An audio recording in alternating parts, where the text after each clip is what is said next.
مورس کا باپ چارلی الگ سے جارج پر انگلیاں اٹھا رہا تھا، کیونکہ مورس کو بھی کالج سے نکال دیا گیا تھا اور اس کا بھی کوئی اتا پتہ نہیں تھا۔ اور پھر چارلی کی شکایت پر گرجا گھر میں اجلاس بلایا گیا، جہاں چرچ کی کونسل کے سارے ممبران شریک تھے۔ جارج اپنا سر جھکائے بیٹھا تھا۔ کونسل کے صدر فادر اینتھونی نے جارج کی طرف دیکھا۔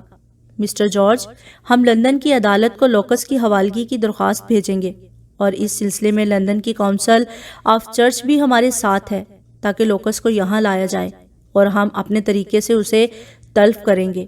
اس کے لیے ہمیں آپ کی رضامندی چاہیے۔ میرا دل نہیں مانتا کہ میرا لوکس ایسی حرکت کر سکتا ہے۔ وہ آپ کے پاس بھی تو تعلیم کے لیے آتا رہا ہے۔ کیا آپ نے کبھی اس میں ایسی بات محسوس کی؟ جارج نے غمزدہ لہجے میں کہا۔ فادر اینتھونی دھیرے سے مسکرایا۔ میں تمہارے جذبات کو سمجھ سکتا ہوں میرے بیٹے، لیکن تم شاید یہ نہیں جانتے کہ بڑھمانس کی ایک قسم یہ بھی ہوتی ہے کہ اس کی روح کے ساتھ ایک حیوانی روح بھی برسرے پیکار ہوتی ہے، لیکن پھر کسی وجہ سے اس کی انسانی روح کمزور پڑ جاتی ہے، مثلاً گناہوں کی وجہ سے، شراب نوشی اور بے حیائی کے کاموں کی وجہ سے۔ پھر وہ حیوانی روح اس پر غالب ہو جاتی ہے اور وہ انسانی روح اس جسم کو چھوڑ دیتی ہے۔ جارج پھٹی پھٹی آنکھوں سے اسے دیکھنے لگا۔ جب تک لوکس ہمارے پاس تھا وہ محفوظ تھا۔ اگر وہ چاہتا تو اپنی پاک دامنی اور قوت ایمانی سے اس حیوانی روح پر غالب ہو سکتا تھا، لیکن وہ کمزور پڑ گیا۔ وہ شہر کی رنگینیوں میں کھو گیا اور بہک گیا۔ پھر اس نے اخبار اٹھا کر جارج کے سامنے رکھا، جس میں مسز ہارڈی کی برہنہ زخمی لاش کی تصویر تھی۔ دیکھو، لوکس نے اس معصوم بچی کا کیا حشر کر دیا۔ اب وہ ہمارا لوکس نہیں رہا، وہ ایک عفریت بن چکا ہے۔ بھڑمانس کا خون اس کی ماں کے ذریعے اس کے جسم میں داخل ہو چکا تھا، لیکن اس وقت ہم اس بات کو سمجھ نہیں پائے، اور اب اس خون نے اپنا اثر دکھانا شروع کر دیا ہے۔ اگر ہمیں یہ بات پہلے معلوم ہوتی تو ہم اسے اس کی ماں کے پیٹ میں ہی جلا دیتے۔ جارج کانپ کے رہ گیا۔ اس کے ہاتھ اسے کپکپا رہے تھے، جیسے اسے جاڑے کا بخار چڑھ گیا ہو۔ وہ غمزدہ آنکھوں سے فادر کی طرف دیکھنے لگا۔ آج فادر اسے کسی بھیڑیے سے کم نہیں لگ رہا تھا۔ فادر نے آگے بڑھ کر اس کے شانے پر ہاتھ رکھا۔ جارج میرے بیٹے، ہمیں انسان ذات اور اس کے معاشرے کو اس لعنت سے نجات دینے کے لیے، اپنے کسی عزیز کو زندہ جلانے کے لیے ہر دم تیار رہنا چاہیے۔ جارج پھوٹ پھوٹ کر رونے لگا تو سب لوگ آگے بڑھ کر اسے دلاسا دینے لگے۔ جارج نے بے بسی سے اپنی رضامندی کے کاغذات پر انگوٹھے لگا دیے اور خاموشی سے گرجا گھر سے نکل آیا۔ گاؤں والوں کو اس پر ترس آ رہا تھا۔ دوسرے دن وہ لندن جانے کے لیے ریل میں سوار ہوا، کیونکہ کل عدالت میں لوکس کی زندگی اور موت کا فیصلہ ہونا تھا۔ اس کے سامنے والی سیٹ پر ایک جرمن جوڑا اپنے 5 سال کے بیٹے کے ساتھ بیٹھا ہوا تھا۔ بچے کے ہاتھ میں روٹی کا ٹکڑا تھا جسے وہ مزے سے کھا رہا تھا۔ اسے دیکھ کر جارج کو لوکس کا بچپن یاد آ گیا۔ اس کی آنکھوں میں نمی اور چہرے پر مسکراہٹ آ گئی، جسے اس بچے کے باپ نے بھی محسوس کیا، اور کہا، کیا آپ کا بھی کوئی بیٹا ہے؟ ہاں، میرا بھی ایک بیٹا ہے، جارج نے جواب دیا۔ میرا بھی یہ ایک ہی بیٹا ہے اور مجھے اس سے بہت محبت ہے، آدمی نے کہا۔ ہونی بھی چاہیے، جارج نے کہا۔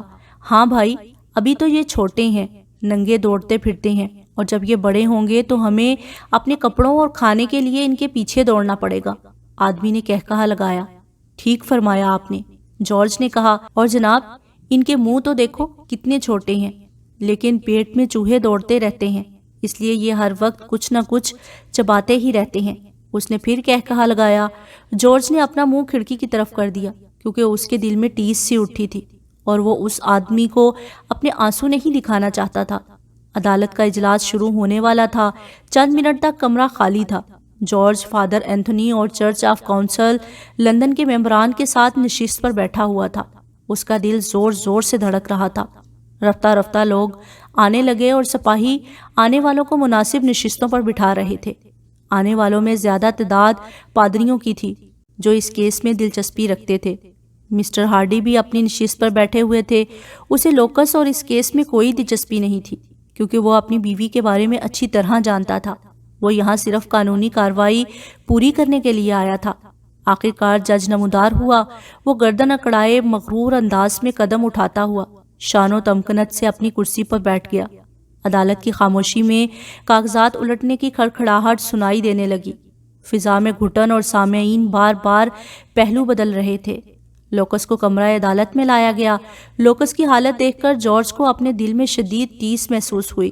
لوکس کی آنکھیں بجھی بجھی سی تھیں، اس کی ہتھکڑیاں کھول دی گئی تھیں، لیکن اس کے ہاتھ کمر کے پیچھے ایک رسی سے باندھے گئے تھے، شاید اس ڈر سے کہ کہیں وہ کسی پر حملہ نہ کر دے۔ لوکس کے مقدمے پر بڑی عجلت میں تبصرہ کیا گیا۔ صرف ایک گواہ پیش ہوا جو ٹیکسی ڈرائیور تھا جس نے لوکس کو اس ریسٹ ہاؤس پر اتارا تھا۔ اس کا بیان ختم ہوا تو جج نے لوکس کی طرف دیکھا۔ کیا تم اپنی صفائی میں کچھ کہنا چاہو گے؟ نہیں، لوکس نے گردن جھکائے ہوئے کہا۔ کیا اور کوئی اس کی طرف سے کچھ کہنا چاہے گا؟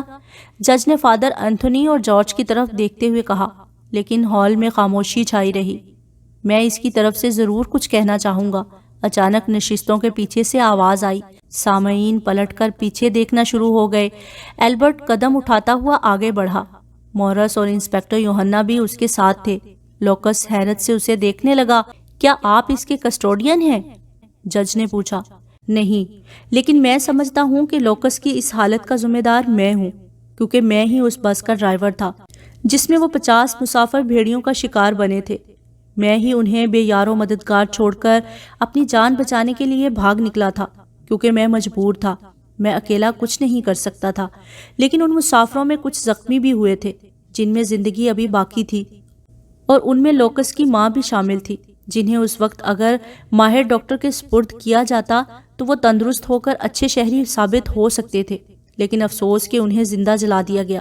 پھر ایلبرٹ نے انسپکٹر یوحنا سے ایک فائل لے کر جج کے ٹیبل پر رکھتے ہوئے کہا، اس میں لوکس کی بے گناہی کے ثبوت ہیں، جس میں مسز ہارڈی کی پوسٹ مارٹم رپورٹ کی کاپی ہے، جس کے مطابق مسز ہارڈی پر سارٹینو میں جمعے کی 30 تاریخ کو رات کے 9 بجے ایک بھیڑیے نے حملہ کیا تھا، جبکہ لوکس اس وقت لندن میں اپنے ہاسٹل میں تھا، جس کی تصدیق انسپکٹر یوحنا ہاسٹل انتظامیہ سے کر چکے ہیں۔ ان کے بیان کی کاپی بھی اس فائل میں موجود ہے۔ ہال میں چہمگوئیاں شروع ہونے لگی اور مسٹر ہارڈی کے ماتھے پر شکنیں ابھرنے لگی۔ لیکن ملزم دوسرے دن وہاں کیا کرنے گیا تھا؟ جج نے البرٹ کی طرف دیکھتے ہوئے پوچھا۔ لوکس 31 تاریخ کو سارٹینو پہنچا تھا اور وہ مسز ہارڈی سے ہی ملنا چاہتا تھا۔ اب سوال پیدا ہوتا ہے کہ وہ مسز ہارڈی سے کیوں ملنا چاہتا تھا؟ تو اس بات کا بھی میرے پاس جواب ہے، لیکن میں سمجھتا ہوں کہ میرے جواب سے مسٹر ہارڈی کو تکلیف پہنچے گی، اس لیے میں چاہتا ہوں کہ مسٹر ہارڈی خود بتائیں، کیونکہ وہ بھی اچھی طرح جانتے ہوں گے کہ لوکس ان کی بیوی سے ملنے کیوں گیا تھا۔ ایلبرٹ نے مسٹر ہارڈی کی طرف دیکھتے ہوئے کہا۔ مسٹر ہارڈی کے ماتھے پر پسینے آنا شروع ہو گئے۔ مسٹر ہارڈی، کیا آپ اس بارے میں عدالت کی رہنمائی کریں گے؟ جج نے مسٹر ہارڈی کی طرف دیکھتے ہوئے کہا۔ مسٹر ہارڈی اپنی نشست پر کھڑا ہو گیا۔ مائی لارڈ، لوکس اصل میں اپنی کالج کی ایک کمپلینٹ کے سلسلے میں ہم سے ملنا چاہتا تھا، اور اس طرح کے چھوٹے موٹے معاملات میری بیوی ہی ہینڈل کرتی تھی۔ ہال میں سناٹا چھا گیا اور مورس مسٹر ہارڈی کی طرف دیکھ کر مسکرائے ہوئے بڑبڑایا، سالہ جھوٹا۔ جج نے وکیلوں سے مشورہ کیا اور پھر چشمہ اتار کر ٹیبل پر رکھا اور فادر اینتھونی کی طرف دیکھتے ہوئے کہا، کیس کا تفصیلی فیصلہ تو مسٹر ایلبرٹ کی رپورٹ کی تصدیق کے بعد ہی دیا جائے گا، لیکن ملزم کی حوالگی کی جو آپ نے درخواست دی ہے تو اس کے متعلق میں ضرور کچھ کہنا چاہوں گا۔ فادر اینتھونی اور کونسل آف چرچ کے ممبران متوجہ ہو کر جج کی طرف دیکھنے لگے۔ جج نے سامعین کی طرف دیکھتے ہوئے کہا، میں سمجھتا ہوں کہ یہ لڑکا خوش نصیب ہے جو اس کا کیس اس عدالت میں پیش ہوا ہے۔ اگر یہ کسی گرجا گھر یا کلیسا میں ہوتا تو اب تک اس کے دل میں کھوپا ٹھونک کر جلایا جا چکا ہوتا۔ کلیسائے روم نے اپنے وقت میں 300,000 مردوں اور عورتوں کو محض اس لیے جلا دیا تھا کہ ان پر چڑیل اور بھوت ہونے کا شک کیا گیا تھا۔ ذرا خیال تو کیجئے، 300,000 عورتیں اور مرد جن کا قصور صرف یہ تھا کہ وہ ایک مرض میں مبتلا تھے۔ چنانچہ کلیسا کو چاہیے تھا کہ انہیں ماہر ڈاکٹروں کے حوالے کر دیتا، نہ کہ جلادوں کے۔ پھر چند ثانیے وہ خاموش رہا اور پھر بولا، لیکن یہ ہماری عدالت ہے، کوئی گرجا گھر یا کلیسا نہیں، نہ ہی ہم مذہب کے نام نہاد ٹھیکیدار ہیں۔ ہم آپ لوگوں کی طرح اس نوجوان کو زندہ جلا کر اپنا اقتدار قائم کرنا اور لوگوں کے دلوں میں اپنا خوف بٹھانا نہیں چاہتے، اور نہ ہی آپ کو اس کی اجازت دیں گے۔ فادر اینتھونی اور دوسرے ممبران غم اور غصے سے جج کی طرف دیکھنے لگے۔ جارج کا دل بھر آیا اور وہ رونے لگا۔ عدالت برخاست ہوئی تو لوگ اٹھنا شروع ہوئے اور ادھر ادھر ہونا شروع ہو گئے۔ لوکس کی نظریں ایلبرٹ کو ڈھونڈ رہی تھی، جو خاموشی سے دروازے سے باہر نکل رہا تھا۔ اس نے اسے آوازیں دینا شروع کی، مسٹر ایلبرٹ، مسٹر ایلبرٹ، لیکن وہ انسنی کرتا ہوا دروازے سے باہر نکل گیا۔ مورس لپک کر لوکس کے پاس آیا اور بتایا کہ صوفیہ کی حالت بہت خراب ہے، اور اس کے باوجود مسٹر ایلبرٹ 2 دن سے میرے ساتھ تمہارے کیس کے سلسلے میں سارٹینو میں تھے۔ کیا صوفیہ زندہ ہے؟ لوکس کی آنکھوں میں چمک آ گئی۔ ہاں، اور وہ ہسپتال میں ایڈمٹ ہے۔ ایلبرٹ ہسپتال کے کمرے میں اپنی بیٹی کے بیڈ کے قریب پڑی ہوئی کرسی پر بیٹھا ہوا تھا۔ صوفیہ اب بھی بے ہوش تھی۔ اپنی بیٹی کو اس حالت میں دیکھ کر وہ نڈھال سا ہو گیا تھا۔ اس کی تمام جسمانی قوت سلب ہو کر رہ گئی تھی۔ کمرے میں مسٹر مارٹن داخل ہوا تو اس نے ایلبرٹ کے شانے پر ہاتھ رکھا۔ اب تم گھر جا کر آرام کرو۔ ہاں، ایلبرٹ نے ایک نظر صوفیہ کی طرف دیکھا، پھر اپنی گاڑی کی چابی اٹھا کر اپنے گھر کی طرف روانہ ہوا۔ لوکس کی رہائی کی خبر اس نے صبح کے اخبار میں پڑھی تھی، اور شہر کی پولیس عدالتی حکم پر اصل قاتل یعنی بھیڑیوں کی تلاش میں نکل چکی تھی۔ لیکن ایلبرٹ اچھی طرح جانتا تھا کہ پولیس اس بھیڑیے کو کبھی پکڑ نہیں سکتی۔ وہ کوئی عام بھیڑیا نہیں بلکہ بڑمانس ہے، اور وہ بہت خطرناک ہے۔ وہ صرف حیوان ہی نہیں بلکہ انسانی جذبات بھی رکھتا ہے، کیونکہ ایلبرٹ اس کی شیطانی مسکراہٹ آج تک نہیں بھولا، اور وہ یہ بھی جانتا تھا کہ دوائیوں سے صوفیہ کا علاج تو ہو سکتا ہے، لیکن مکمل علاج کے لیے اس بھڑمانس کو ختم کرنا بھی ضروری ہے، اور وہ اس بھڑمانس کو ختم کرنے کے لیے اپنے طور پر کچھ کرنے کا ارادہ کر چکا تھا۔